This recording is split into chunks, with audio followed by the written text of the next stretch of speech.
بینەرانی بەڕێز لە هەر شوێنێکن سڵاوتان لێبێت من کامەران حاجی عومەر باسی ڕۆژتان پێشکەش دەکەم باسی ڕۆژ ئەمڕۆ دوو تەوەر شرۆڤە دەکات تەوەرێکمان تایبەت دەبێت بە زۆربوونی ناڕەزایی خەڵک و فەرمانبەران بەرامبەر بە حکوومەتی هەرێمی کوردستان لەبارەی کەمی موچە و نەهاتنی موچە دیارە لە زۆربەی شار و شارۆچکەکان زۆر جاران گوێبیستی ئەوە دەبین کە دەستەی جۆر بە جۆر بۆ ئەنجامدانی خۆپێشاندان لەبارەی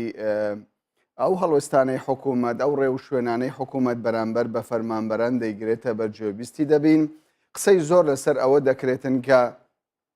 ئامانجی سیاسی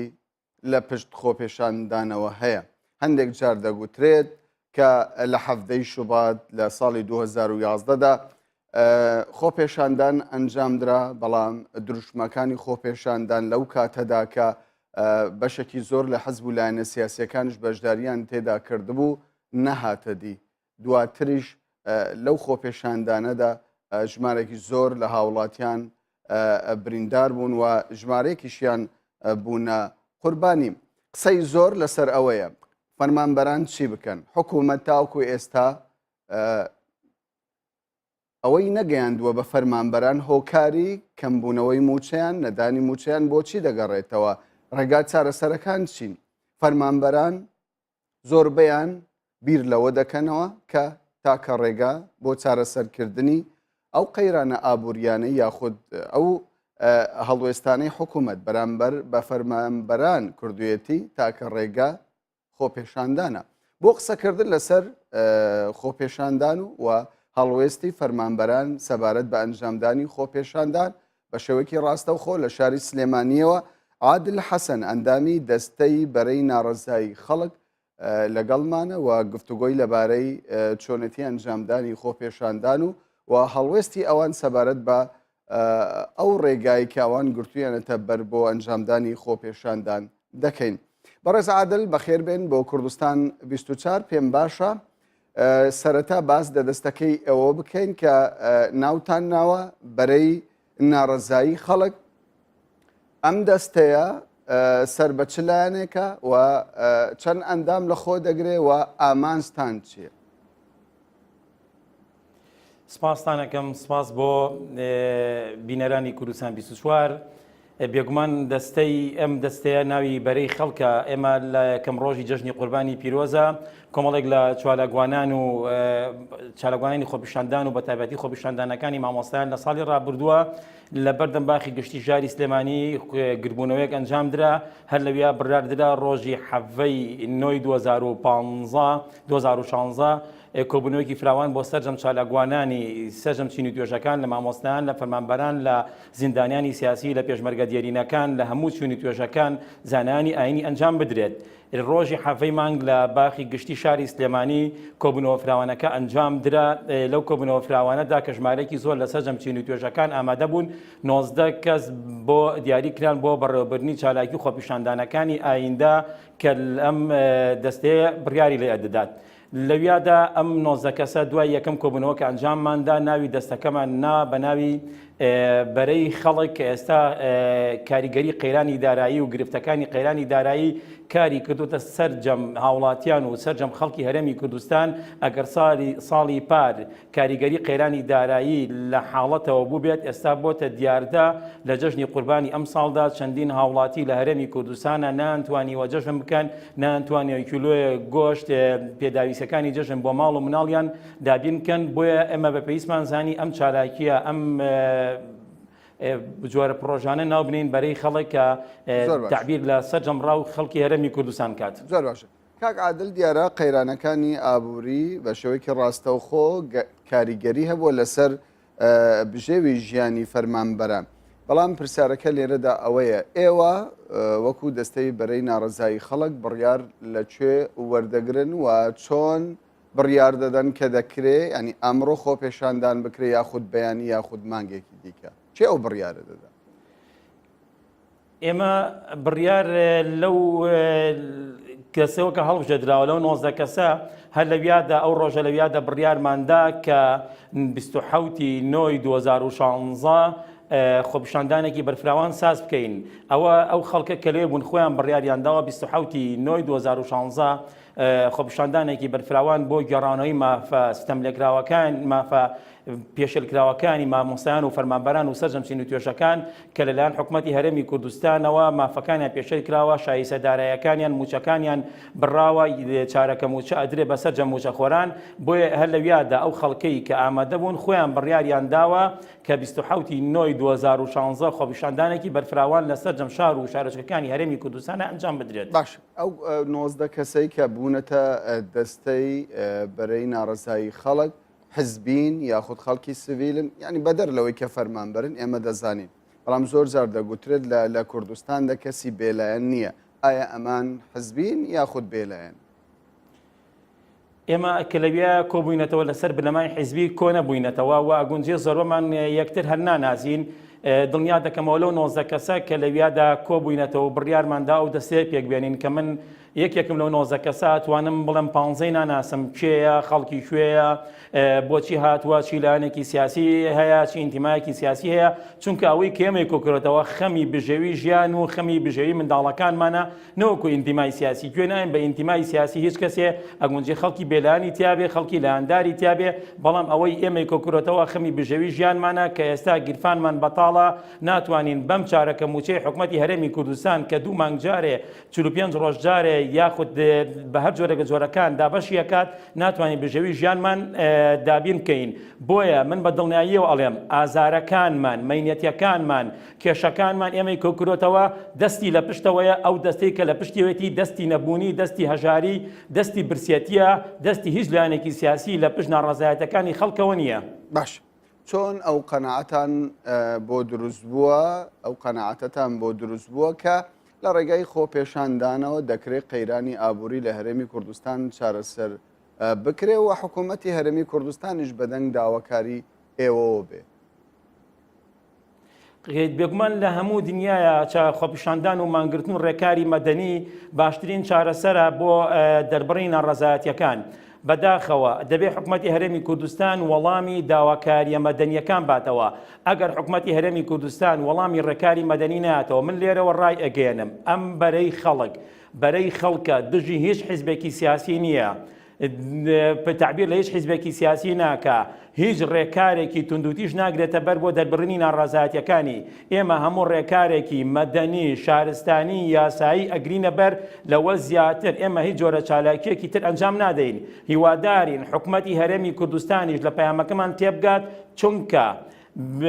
سەرکوتکردن یاخود ناومێدبوونی خەڵک لە ڕێکاری مەدەنی و شارستانی سەر ئەکێشێ بۆ ڕێکاری تر کە ئێمە ئاوەتەخوازی ئەوە نین و ئێمە لەگەڵ یانین بۆیە ئەبێ حکوومەتی هەرێمی کوردستان ئەگەر خۆی بە حکوومەتێکی مەدەنی هەڵقوڵاوی خەڵک ئەزانێ پێویستە وەڵامی داواکاریەکانی خەڵکی بەژمەینەت و ڕەشوڕوت و نەبووی ئەم وڵاتە باتەوە بۆ ئەوەی قەیرانەکان لەوە زیاتر تەشەنە نەکات بۆ ئەوەی هاوڵاتیانی بەژمەینەتی ئەم وڵاتە بیر لە چارەسەر و ڕێکاری تر نەکەنەوە کە ئەو کاتە هەومان تیا زەرەر دەکەین. باش ئێوە وەکو جەنابتان باستان لێوە کرد دەستەکەتان بە ناوی بەرەی ناڕەزایی خەڵکە واتە هەموو ڕەنگێکی تێدا هەیە. ئایا لە نێو بەرەکەی ئێوەدا ئەندامانی سەر بە پارتی دیموکراتی کوردستان هەیە یاخود هاوشێوەی هەفتەی شوباتی ساڵی 2011 ئێمە لە فەیسبوک لە تۆڕی کۆمەڵاتی فەیسبوکەوە بانگەوازمان کردووە ئێمە ڕۆژی حەڤەی نۆی 2016 لە باخی گشتی شاری سلێمانی ڕێکخەرێک جۆرە بڵێن دەستەیەک بۆ ناڕازایەتەکانی خەڵک دروست ئەکەین لەبەرەوە هەر کەسێک گاتووە لە ویاشدا وتومانە کێ خۆی هەڵدەبژێرێ بۆ بەڕێوەبرنی ئەم دەستەیە هەڵسێتە سەر پێ و خۆی تعبیر لە خۆی کات و خۆی بناسیێنێ 19 کەس هەڵساون بەبێ ئەوەی ئەم 19 کەسە کەسی لێ دەرهاویشتە نەکراوە هەر ئینتیمایەکی سیاسی هەبووە ئەوکو پێشتر وتم ئێمە کەس ناناسین پارتیە یەکێتیە گۆڕانە یەکگرتووە کۆمەڵە من دڵنیا دەکەمەوە لەو دەستەیەکە 90 کەسین وەکو خۆم 15 کەس ئێمە 4 کەسی بۆ ئەناسم ئەو 4 کەسەش بۆ ئێناسم پێشتر لە دەستەی مامۆسانی ناڕازی بێکەوە کارمان کردووە ئەنگینە ئەو 4شم نە ئەناسی 15 کەسیان نەئەناسم نەئەنزانم ئینتیمای سیاسیان چۆنە نە پێشتر بینی و من هەر کەسێک لەویایە هەڵساوە وتوێتی من ئێمە ئەم دەستێنوێیەوە بۆ سەرپەرشتیکردنی ناڕازایەتیەکانی خەڵکی کوردستان فەرمومان لێ کردو و هیچ سانسۆرێک و هیچ ڕێگرێک نەبووە لە هیچ بەڕێزێکدا کە خۆی هەڵسێت تعبیر لە نەڕازایەتەکانی خەڵک بکات. جارێکی دیکە و پرسیارە دەکەمەوە کە چوای لێکردوون ئەو قەنەعاتەتان لا دروست ببێت لە ڕێگەی خۆپێشاندانەوە حکوومەت بتوانێت موچەی ئێوە دابین بکە. بێگومان ئێمە وەکو پێشتر وەڵام مایتەوە خۆپیشاندان لە هەموو دنیا لە هەموو وڵاتێکی دیموکراسیە ئەگەر حکوومەتی هەرێمی کوردستان خۆی بە وڵاتێکی دیموکراسی ئەزانێ خۆی بە وڵاتێکی مەدەنی ئەزانێ خۆی بە وڵاتێک ئەزانێ کە لە ڕێگەی هەڵبژاردنەوە دەسەڵاتی گرتووەتە دەست لە هەموو وڵاتێک کە بەم ڕێکارە یاسایی و مەدەنی و دیموکراسیانە دەسەڵات ئەگرێتە دەست خۆپیشاندان و مانگرتن مەدەنیترین هۆکارە بۆ داکۆکیکردن لە مافەکانمان. ئێمەش ئاواتەخوازیین حکوومەتی هەرێمی کوردستان حکوومەتێکی مەدەنی دیموکراتی بێ وەڵامی ڕێکارە مەدەنی و دیموکراتیەکان باتەوە کە هاوڵاتیان و مامۆسان و فەرمانبەران ئەیگرنە بەر بۆ داکۆکردنی مافەکانیان. باش زۆر جار خۆپێشاندان لە نێو هەرێمی کوردستان ئەنجام درراوە بەڵام ڕێڕەوەکەی گۆڕدراوە. تا چەند گرنتی لەلایەن ئێوە هەیە کە خۆپێشاندانی داهاتوو کە لەلایەن بەرەی ناڕزایی خەڵکەوە ئەنجام دەدرێت مەدەنیانە بێت و دام و دەستگاکانی حکوومەتیش پارێزراو بێت. ئێمە ئەوکو مامۆسانی ناڕازی ساڵی پار 18 ڕۆژ لەسەر یەک لە بەردەم بەڕێوەبەرایەتی پەرۆدەی ڕۆژاوای شاری سلێمانیا خۆپیشاندانمان کرد. دوای ئەوەش لە هەفتەی ڕۆژێک کاتاوەکو تاقیکردنەوەکانی وەرزی یەکەم هەفتەی ڕۆژێک خۆپیشاندانمان کرد نەمان هێشتووە لوتی مناڵێک بپژێ نەمان هێشتووە شوشەیەک درگایەک بڕوشێندرێ. ئەم ساڵیش ئێمە ڕێک هەر کەسێک لە خۆپیشاندانەکانی ئێمەوە هەر جۆرە هوتافێک هەر جۆرە ڕێکارێکی ناتەندروست بگرێتە بەر ئێمە بە دژی پرۆسەکەی ئێمە زانین بە دژی داواکاری خەڵکی بەژمێنێتی هەرێمی کوردستانی ئەزانین پێمان وایە ئەوە دەستێکە هێزە دەسەڵاتدارەکان ئەیانەوێت چالاکیە مەدەنی و یاساییەکان لەبار بەرن. ئێمە لەگەڵ چالاکی مەدەنی و یاساییین دژی هیچ حزبێکی سیاسیین تەنها داکۆکیکاری مافە پێشێلکراوەکانمانین کە لە دەست لەلایەن دەسەڵاتدارانی هەرێمی کوردستانەوە پێشێلکراوە. ئێمە لە بڕێکاری یاسایی داوا مافە سروشتیەکانی خۆمانەکەین کە سادەترین مافن لە هەموو دنیاە کە داوای قوت و بژەوی ماڵ و منداڵمان و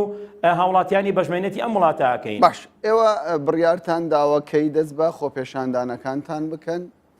زۆرجار قسە لەسەر ئەوە دەکرێت ئامانج لەم خۆپێشاندانانە بەشێکی وەستاندنی پرۆسەی خوێندنی ئەم ساڵی خوێندنە ئەمە تا چەند ڕاستە؟ ئێمە داوای بایکۆتمان نەکردووە. ئەو حکوومەتی هەرێمی کوردستانە بە مامۆسایان ئەڵێ بایکۆت بکەن. حکوومەتی هەرێمی کوردستان کاتێک کە وەڵامی داوا و داخوازی مامۆستایان نایەتەوە خۆی بە تەبیعی بە سروشتی پرۆسەی خوێندنی لە هەرێمی کوردستانە تووشی شەلەر کردووە. ئەگەر حکوومەتی هەرێمی کوردستان دڵسۆزی پەروەردەیە ئەگەر حکوومەتی هەرێمی کوردستان ئەوێ پەروەردە لە هەرێمی کوردستانە تووشی شەلەر نەبێت پێویستە وەڵامی داوا و داخوازی مامۆسایان باتەوە کە سادەترین مافە. چۆن حکوومەتی هەرێمی کوردستان ئەتوانێت بە یەک ناڕەزایی دەستکاری موچەی دادوەران و فەرمانبەرانی دادگاکان بکات ئێمە پێمان وایە زۆر بە سادەی ئەتوانێت شایستەدارایەکانی مامۆستایان و وەزارەتی پەروەردە لە ستەمی نوێی موچە دەربهێنێت. داواکاری سەرەکی ئێمەی مامۆستایانی ناڕازی و سەرجەم فەرمانبەران ئەوەیە کە ئەم ستەمی نوێی موچەیە هەڵبە بەشێندرێتەوە کە پێمان وایە ئێستا داهات لە هەرێمی کوردستانە زۆر لەوە زیاترە کە نەتواندرێ حکوومەتی هەرێمی کوردستان موچەی مامۆستایان و فەرمانبەران و سەرجەم توێژەکان بە تەواوی بدات. بۆیە دووبارە یەکەمەوە مامۆستایان داوای بایکۆت ناکەن عاشقی بایکۆت نین. ئەوە حکوومەتی هەرێمی کوردستانە ئەڵێ موچەکەتان نایەمێ ژیانتان تێک ئەدەم ژیانتان ئەشێوێنم ئێوە دەوام مەکەن بڕۆن پرۆسەی خوێندن پەک بخەن. ئەگەر حکوومەت دڵسۆزی پەروەردەیە پێویستە شایستەدارایەکانی مامۆستایان بگەڕێتەوە. باشە هەتا ئێستا وەڵامی پرسیارەکەی منت نەدایەوە کەی بە نیازن دەست بە گرتبوونەوە خۆپێشاندان بکەن. ئایا لەگەڵ دەستپێکردنی وەرزی خوێندن؟ بەڵێ ئەوە وەڵامی پرسیارەکەی بەڕێزت لە جاری بڵێن لە یەکەمە دوو بەش بوو وەڵامی بەشی یەکەم بوو بەڵێ ئێمە لە 2016 لە 2016 دەستەکەین بە چالاکیە فراوانەکانمان لە سەرانسەری هەرێمی کوردستانە لەو ڕۆژەدا بە خۆپیشاندانێکی مەدەنیانەی شارستانیانەی دوور لە توندوتیژی بەڕێکارێکی یاساییانە تعبیر لە ناڕەحەتیەکان و لە ئازارەکان و لە هەژاری و بەژمێنەتی ئەم خەڵکەی کە بەدەست بێپلانی حکوومەتی هەرێمی کوردستانەوە دەناڵێنێ ئەڕژێنە سەر شەقامەکان و زەنگی ساڵی نوێی خوێندن لەسەر شەقامەکان لێدەین. باش زۆر جار قسە لەسەر ئەوە دەگوترێت کە ئێستا هەرێمی کوردستان لەلایەک ڕوبەڕووی قەیرانی ئابووری بۆتەوە لەلایەکی دیکە ڕوبەڕووی قەیرانی سیاسی بۆتەوە جولاندنی شەقام لە بارودۆخێکی وها هەستیاردا کە بە تایبەت وەکو دەزاندرێتن ئێستا هەرێمی کوردستان لە شەردای لەگەڵ داعشدا پێتان وایە ئەمە ینی کارێکی تەندروست بێ و لە بەرژەوەندی تەواوی خەڵکی کوردستان بێ؟ حکوومەتی عێراقی وەکو حکوومەتی هەرێمی کوردستان لە شەڕدا بەرامبەر بە داعش بەرەی جەنگی حکوومەتی عێراقی زۆر فراوانترە لە بەرەی جەنگی حکوومەتی هەرێمی کوردستان. حکوومەتی عێراقی هەر نەوت دەفرۆشێ، حکوومەتی عێراقی نەوتەکەی هەمان نرخی نەوتی حکوومەتی هەرێمی کوردستان هەیە، دینارێکی لە موچەی فەرمانبەران و مامۆستایان کەم نەکردوێتەوە بگرە جەژنانەش 300,000 دیناری داوە جەژنانە بەسەرجەم فەرمانبەرانی حکوومەتی عێراقی. بۆیە پێمان وایە لە هەرێمی کوردستاندا پارە هەیە بەڵام خراپ ئیدارەدان و خراپ بەڕێوەبردننی پارە هەیە. بەرپرسەکان دەسەڵاتدارانی ئەم هەرێمە بەداخەوە ئەتوانین بڵێین لە ئیدارەدانی دەوڵەتە لە هەرێمی کوردستانە شکستیان هێناوە، نەیانتوانیوە ئیدارەیەکی تەندروست بن و نەیانزانیوە ئیدارەیەکی تەندروست بن. بۆیە قەیرانەکان بەم ئاراستە گەیشتون بە ئێستاش ئەگەر بیانەوێت ئەتوانن لە یەک مانگا سەرجەم شایستەدارایەکان و مامۆستایان و فەرمانبەران لە کاتی خۆیدا بدەن. بۆیە ئێمە پێمان وایە بەشێکی زۆری قەیرانەکە دەستکردە قوت و ژیانی هاوڵاتیان کراوە بە قوربانی کەشە سیاسیەکان. بۆیە داوا لە هەموو سیاسەتمەدارانەکەین ناکۆکیەکانیان قوت و ژیانی بژەوی هاوڵاتیان نەکەن بە قوربانی منملانێ سیاسیەکانیان. بۆیە مامۆستایان و فەرمانبەران ئامادەنین باجی هەڵەی سیاسیەکان بن. پێویستە ئێمە بەشێکم خۆپیشاندانە بۆیە حکوومەتی هەرێمی کوردستان بگەڕێنینەوە سەر ڕێڕەوی تەندروستی حکومڕانی و سیاسیەکان بە ئاگا بێنینەوە چیتر هاوڵاتیانی بەژمێنێتی ئەم وڵاتە ئەم جۆرە ئیدارەدانە و ئەم جۆرە سیرعە سیاسیانەتان لێ قبوڵ ناکەن. باش گرنتی ئەوە هەیە کە بەریەکەوتن لە نێو شاری سلێمانی دروست نەبێت لە نێوان خۆپێشاندەران و لەلایەن بارەگای حزبەکان. زۆر جار قسە لەسەر ئەوە هەیە، ینی قسەت دەگوترێت کە ئامانجی خۆپێشاندەران ینی زێدەتر بارەگاکانی پارتی دیموکراتی کوردستانە لە شاری سلێمانی دەتوانن گەرنتی پاراستنی دام و دەستگاکانی حکوومەت و وارووا بارەگای پارتی دیموکراتی کوردستان بخەنە ڕوو؟ ئەمە پێویستە هێز ئەمنیەکان ئەو گرنتیە بن. ئەگەر هێز ئەمنیەکان هیوادارین سەر و ماڵی هاوڵاتیان و سەر و ماڵی سەرجەم بارەگا حیزبە سیاسیەکان بپارێزن، بەڵام ئێمە وەکو بەرەی خەڵک خۆپیشاندانەکانمان دوورە خێنەوە لە نزیک بارەگای سیاسی هەموو حیزبە سیاسیەکان بەبێ ئیستیسنا. چکم شەڕی ئێمە لەگەڵ دەسەڵاتدارانی بڵین داواکاری ئێمە لەگەڵ دەسەڵاتدارانی هەرێمی کوردستانە و شەڕی ئێمە دژی گەندەڵیە، دژی فەسادی سیاسی و ئیداریە، دژی خراپ ئیدارەدانی ئەم وڵاتەیە. ئێمە بەرەی خەڵک ناچێتە بەرەی دژاتی هیچ حیزبێکی سیاسیەوە بەتەنها. پێمان وایە هەر 5 حیزبە سیاسیەکە بەپێی سەنگ و قورسایی خۆیان لە هەرێمی کوردستانە بەرپرسن لەو قەیرانەی کە ئێستا لە هەرێمی کوردستانە دروست بووە. پێویستە هەمویان تەحملی بەرپرسیارەتیکەن، هەر کەسە هەر حیزبێ بەپێی سەنگ و قورسایی خۆی پێویستە تەحملی بەرپرسیارەتیکەن وەڵامی دا و داخوازی مامۆستایان و فەرمانبەران بدەنەوە. زۆر باشە. دوا پرسیارم ئەوە دەبێت ئایا ئێوە هیچ مۆڵەتێکتان وەرگرتووە تا خۆپێشاندان ساز بکەن؟ ینی بەپێی یاسایی خۆپێشاندان دەکرێت لە حکوومەت ڕەزامەندی وەربگیرێ، هەروە لە یەکەی ئیداری ئەو پارێزگایی کە ئەو شوێنەی کە تێیدا خۆپێشاندان دەکرێت. ئێوە ڕەزامەندیتان وەرگرتووە یاخود چاوەڕێی ڕەزامەندی ناکەن؟ بە پێی هەموارکراوی یاسای خۆپیشاندان لە هەرێمی کوردستانە ئەو خەڵکانەی کە خۆپیشاندانەکەن تەنها لایانی بەرپرس ئاگادارەکەنەوە کە لەو ڕۆژەیە خۆپیشاندانەکەن ئێمە لایانی بەرپرس لە پارێزگاری سلێمانی و لە یەکەیداریەکانی ئەم شارە و لە هێزەکانی ئاسایش و پۆلیس ئاگادارەکەینەوە بە ڕسمی کێمە 27 نۆی 2016 خۆپیشاندانی مەدەنی شارستانیەکەین لێرەشەوە داوا لە هێز ئەمنیەکانەکەین هێمنیەتی ئەو خۆپیشاندانە پارێزن هەر کەسێک گویستی ئاراسی خۆپیشاندانی ناڕازەکانی خەڵک بە ئاراسیەکی ناتەندروست و توندودیشی دابەرێت دڵنیاتانەکەینەوە ئێمە خۆمان داوا لە هێز ئەمنیەکانەکەین ئیجراعاتی یاسایی بەرامبەری بکە چونکە ئێمە لەگەڵ خۆپیشاندانی مەدەنی شارستانی داین. بەڵێ بەڕێز عادل حەسەن ئەندامی دەستەی بەرەی ناڕزایی خەڵکە بە شێوەیەکی ڕاستەوخۆ لە شاری سلێمانیەوە لەگەڵمدا بووی زۆر سوپاس دەکەم. نەرانی بەڕێز ئێستاش کاتیەوە هاتووە بچینە ناو بڕێک و دواتریش تەوەری دووەمی باسی ڕۆژ دەکەین.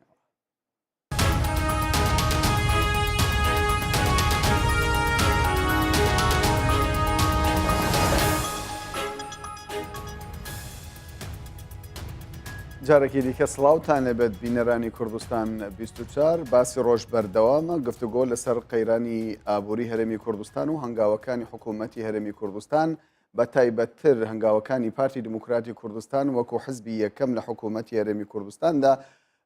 دەکەین وەک دەزانرێتن هەرێمی کوردستان ڕوبەڕووی کۆمەڵە قەیرانی ئابووری بۆتەوە. بۆ قسەکردن لەسەر ئەم پرسە فرسەت سۆفی ئەندامی پەرلەمانی کوردستان لەسەر فراکسیۆنی پارتی دموکراتی کوردستان لەگەڵمانە بەڕێز فرسەت سۆفی بەخێر بێت بۆ کوردستان 24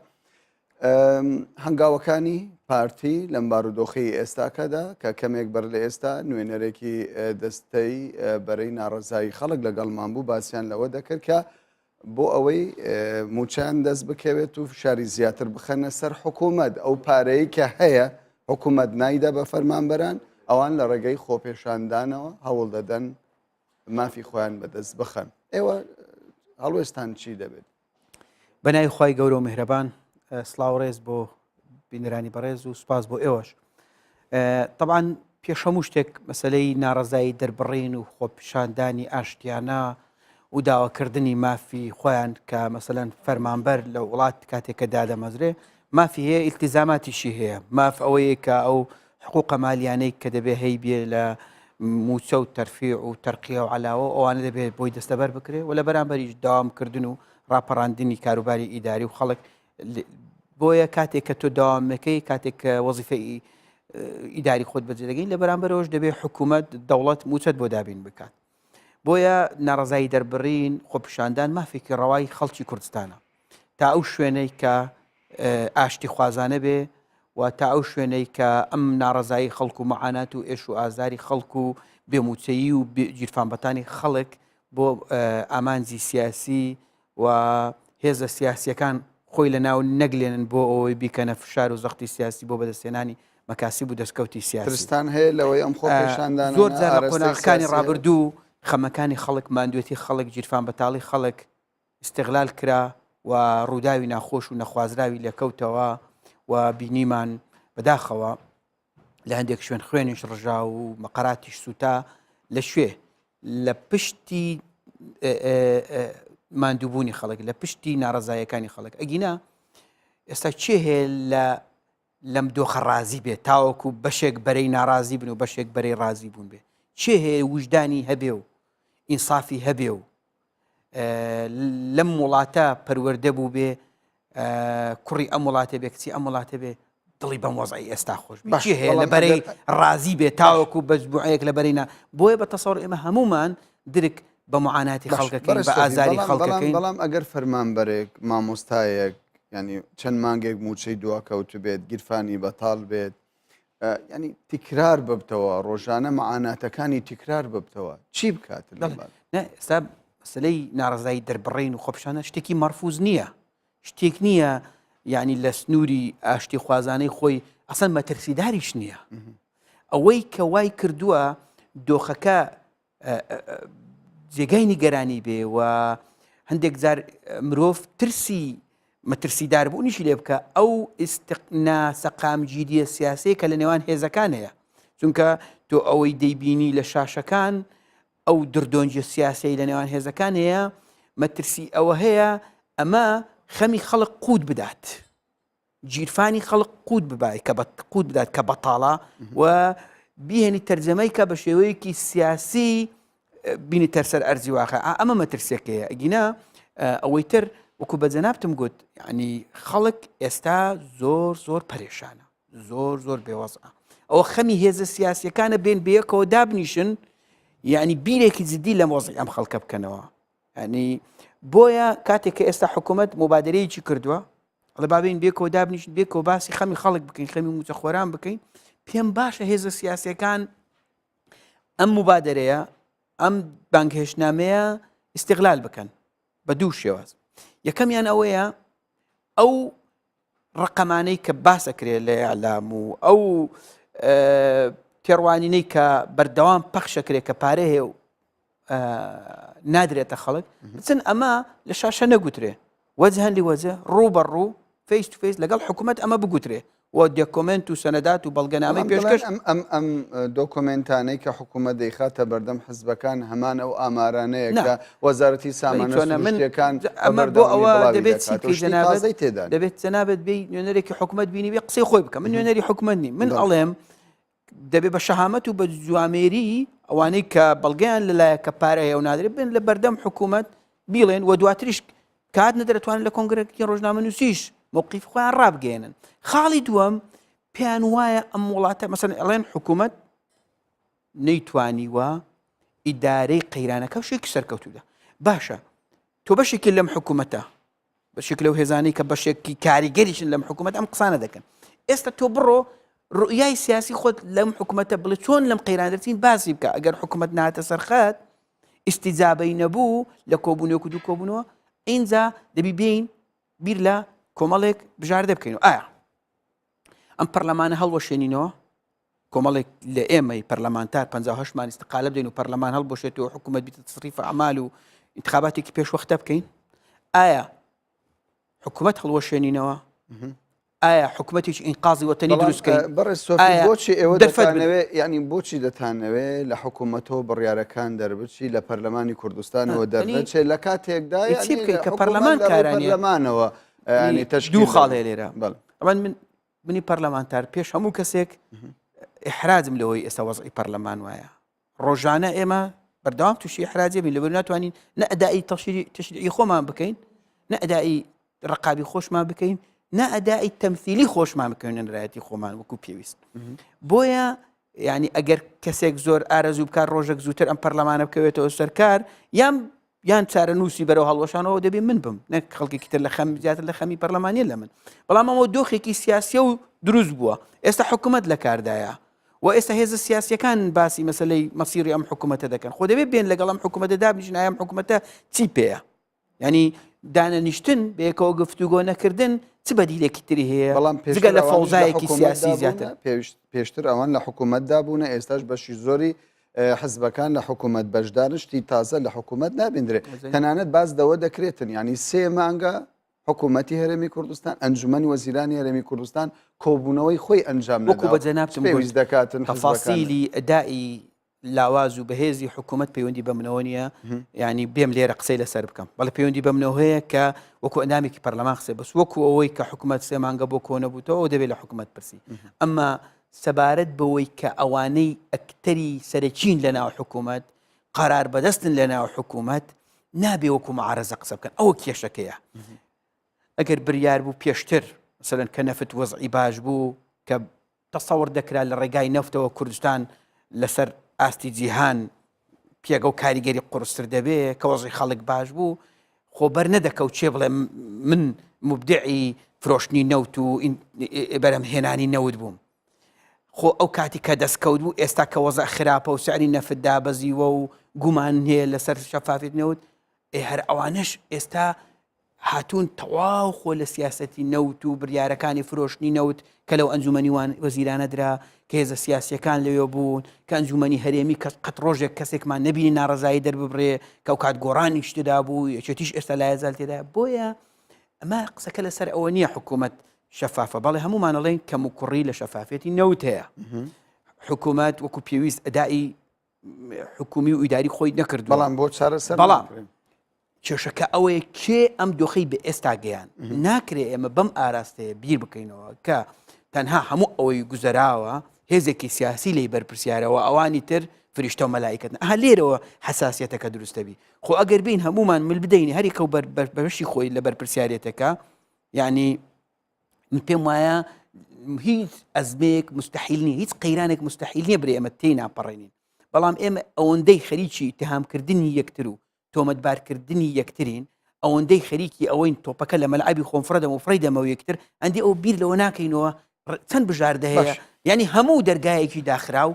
کلیلی خۆی هەیە بەڵام کلیلەکان ئەوان دەڵێن کە وەکو باسی لەوە دەکەن کلیلەکان هەموو لای پارتی باشە پارتی لەگەڵ برا گەورەیە لە هەرێمی کوردستان وەکو ئەوان باسی لەوە دەکەن یانیش مەرزدادن قبولمانە بەشی زۆری کێشەکە بەشی زۆری بەرپرسیارەتەکە لە ستۆی ئێمە بابێت بەڵام خۆ دەبێت خەڵکێکیش 20 لە 130 لە 100 خۆی تەقبول بکات لەو بەرپرسیارەتێک کە هێناومانە ینی ئەمە مشکلەکەیە باشە پارتی لە سلێمانی لە پارێزگای هەڵەبجا لە گەرمیان لە پشدەر و قەڵازێ و ڕانیا لە پێنجوێن لە خانەقین کەمە پێم بڵێ نموزەیەکی دەسەڵاتی پارتیم لە منطقانە پێ بڵێ ئێ باشە ئەگەر لەوێ دنیا شامی شەریف باە و لەوێ وەزی خەڵک باش باە و گەندەڵی نەبایە و ئەرز و مڵکوماڵی دەوڵەت تەجاوزی لەسەر نەکرابایە و بەشدار نەبان لە کۆمپانیەکانی حزب لە بەهەدەردانی سامانی گشتی و کێشە لە سێکتەری سەحا و کێشە لە سێکتەرەکانی تری سیستەمی بانقی و ئەمانە نەبووایە و نیستەمێکی نموزەجی پێشکەشکرابای ئەمانگۆ بەڕاستی ڕاستە پارتی نەیتوانی و نموزەجی جوانی حکومڕانی پێشکەش بکە بەڵام باوەڕ بکە ئەو کێشانی لەوێ هەن زۆر زیاتر و خراپترنەوەی لێرە هەیە بۆیە کەس بەدەرنیە لەو دۆخەیکە بۆیە بەسەدەنی دوو خاڵ گرنگە یەک دەبێت یەکەم شدانی پێدانین ئێمە حکومڕانیەتێکی سەرکەوتومان نەکرد لەم وڵاتە لە ماوەی ڕابردوو ئەمە خاڵی وەکو پارتی و یەکێتی و ئەو لایەنانەی بەشدار بوون لە حکوومەت بەڵام بە دەرەجەی یەکەم پارتی و یەکێتی ئەمە خاڵی یەکەم بەشێکی ئەزمەکە قەیرانەکە بەشێکی گەورەی دەتفەدە ئەو قسەی گرنگە پەیوەندی بە خراپی ئەدائی ناوخۆمانەوە هەیە لە زۆری گەندەڵی لە خراپی ئیدارەدان لە منافەسەی حزبی تەسک تو ئەو هەموو خەڵکەمان لەم گوندە جوانانە هینا و دامان مەزراند و کرمانە موچە خۆستا پێمان نادێت بەشێکیشی مەوزوعیە پەیوەندی بە سعری دابەزی سعر نفتەوەیە پەیوەندی بەو بڕینە کت و پڕی موچە و بوجێ خەڵکی کوردستانەوە لە بەغدا پەیوەندی بەو هەموو ژمارە زۆر ئاوەرە پەیوەندی بە شەڕی داعشەوەیە پەیوەندی بەو قەیرانێکە لە منطقەکە کەواتە دەبێ بین قراءە ئەوەی لەسەر خۆمانە وەک لەسەر ئاستی ذاتی بین بە جورئەتەوە بڵین کە موکوڕیەکان ئێمە دروستمان کردو هەر دەبێ ئێمەشی چارەسەر خۆ چاوەڕێ ئەو نین ئەمریکا یان خەڵکێک لە کەوکەبێکی تر بێلۆمان چارەسەرەکان بەدەر لە بزوتنەوەی گۆڕان لە حکوومەت بەشدارن بەڵام لە هەمان کاتیشدا ناڕازین لە ئەدای حکوومەتی هەرێمی کوردستان زۆر جار کارتی ئەوە بەکاردەین قسەی ئەوە دەکەن کە لە حکوومەت بکێشنەوە باشە بۆچی پارتی بڕیاری ئەوە نادات کە هەمویان ینی هەموو لایەنەکان تەنانەت لەوانەیە تۆ وەکو پەرلەمانتارێکی پارتیش باست لەوە کرد کە ئێمە لە مەسلەی حکومڕانی لە هەرێمی کوردستان سەرکەوتو نەبووین بۆ بڕیار نادەنەوە حکوومەتە هەڵبۆشێتەوە حکوومەتێکی تەکنوکڕات پێک بهێنرێتن زیاتر شەفافتر بێتنەوە پرسی ئەوەش نەمینێت لە مەودووە خەڵکێک برێمە شەفاف دیاریکردنی باشترین بژاردە لە ئەعلام ناکرێ تەمشکلێمە ئەزمەی پێکەوە دانیشتنمانەیە لە قەیرانی دارایی و لە قەیرانی سیاسی و لە قەیرانی شەڕی داعش و چی قەیرانی کتر ئێستا هەیە کێشەیەکی تری گەورەمان جورئەت ناکەین ڕوبەروی یەکتر قسە لەگەڵ یەکتر بکەین لە تەلەڤیزیۆن قسە لەگەڵ یەکترەکەین ئێ باشە پرسی هەڵوەشانەوەی حکوومەت پرسی هەڵوەشانەوەی پەرلەمان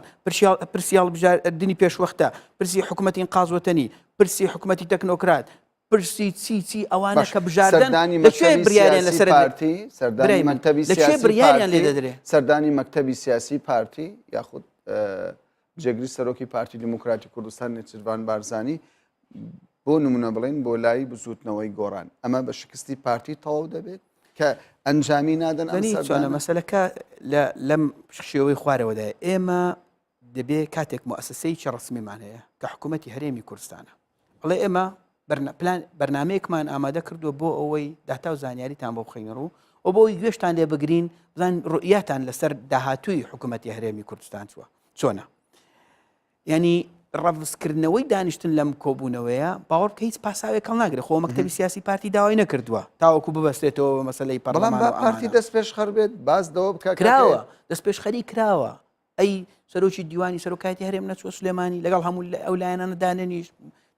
چەندی 3000 نەچوو ئەفکاری نوێی نەبرد بەس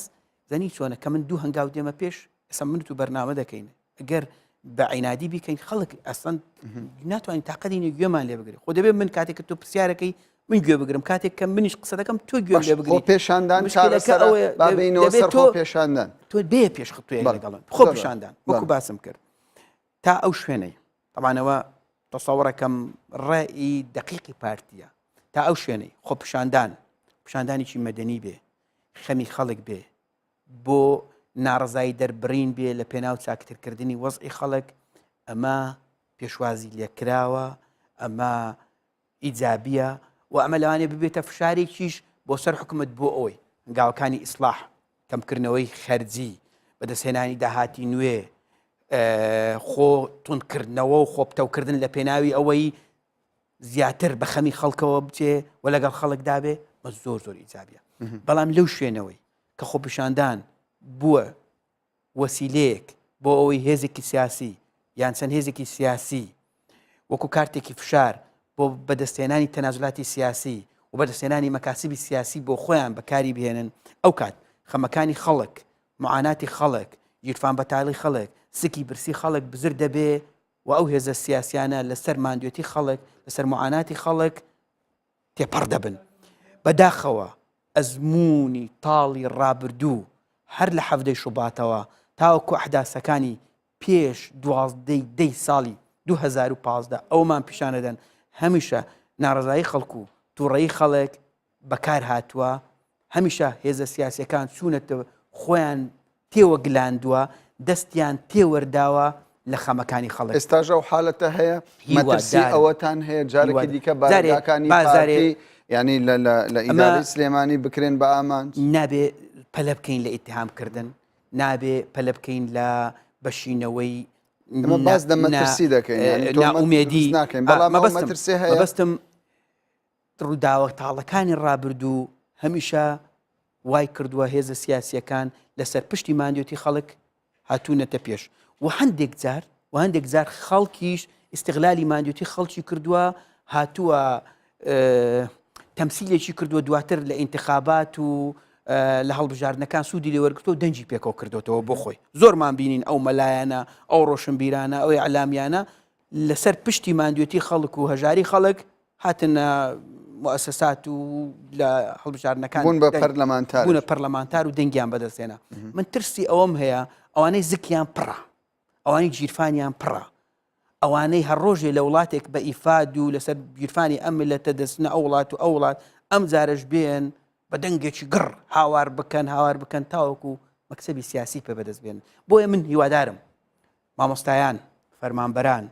خەڵکی وشیاری کوردستان ئەم ڕووداوانی ڕابردویان لەبەرچاو بێ وە ڕێگە نەدەن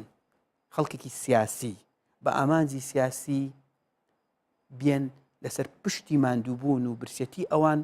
بێن خۆیان بکەنە پاڵەوانی مەیدان ئەگینا باوەڕ بکەم وەکو و کادیرێکی پارتی وەکو پەرلەمانتارێکیش دەڵێم خەڵک ئەوەندە حەقیەتی تۆڕە بێ